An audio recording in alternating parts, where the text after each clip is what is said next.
ജനുവരി 11 നാട്ടുവൈദ്യ ദിനാഘോഷം തിരുവനന്തപുരത്ത് IB Satheesh MLA ഉദ്ഘാടനം ചെയ്തു.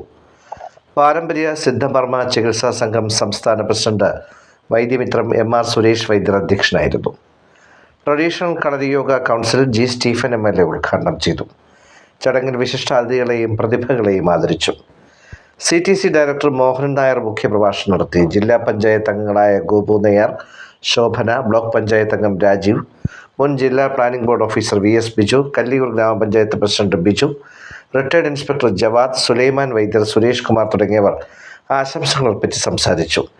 ജനുവരി 11 പാരമ്പര്യ നാട്ടുവൈദ്യ ദിനമായി അംഗീകരിച്ച് നൽകണമെന്ന് ആവശ്യപ്പെട്ടുകൊണ്ട് നിവേദനങ്ങൾ സമർപ്പിച്ചു. ഡേവിഡ് വൈദ്യർ സ്വാഗതവും സാമ്രാജ് വൈദ്യൻ കൃതജ്ഞതയും അർപ്പിച്ചു. അപൂർവീനം ഔഷധ സസ്യങ്ങളും കിഴങ്ങുവർഗ്ഗങ്ങളും പരിപാടിയുടെ ഭാഗമായി പ്രദർശിപ്പിച്ചു. ഉദ്ഘാടനം ചെയ്ത് അനുഗ്രഹിക്കുന്നതിലേക്കായി ജനപ്രിയ നായകൻ കാട്ടാക്കട നിയോജക മണ്ഡലം IB സതീഷ് MLA അവരുടെ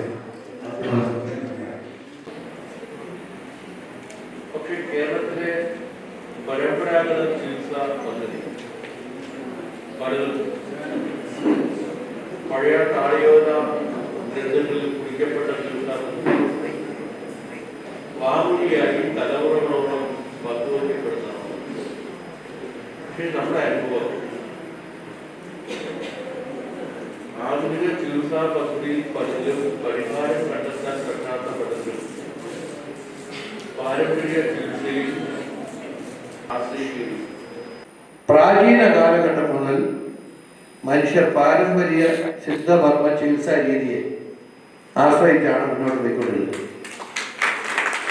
ബാക്കിയെല്ലാം കാലാകാലങ്ങളുടെ ഡെവലപ്മെന്റിന്റെ ഭാഗമായി അല്ലെങ്കിൽ ശാസ്ത്ര സാങ്കേതിക രംഗത്തെ കണ്ടുപിടുത്തത്തിന്റെ ഭാഗമായി കൃത്രിമമായി മരുന്നുകൾ നിർമ്മിച്ച് വിതരണം ചെയ്യുന്ന രീതികളാണ് പിൽക്കാലത്ത് വളരെ വളർന്നു വന്നത്. അതിനെല്ലാം വളരെയേറെ പ്രാധാന്യം ഇന്നത്തെ കാലഘട്ടത്തിൽ ഉണ്ടെന്നുള്ള കാര്യം ഞാൻ വിസ്മരിക്കുന്നില്ല. പക്ഷേ പരമ്പരാഗത രീതി ഏതാണ്? ആയുർവേദത്തിന് മുമ്പ് മനുഷ്യരുടെ ആയുർവേദ ചികിത്സാ രീതി ഡെവലപ്പ് ചെയ്യുന്നതിന് മുമ്പ് മനുഷ്യനിവിടെ ജീവിച്ചിരുന്നു.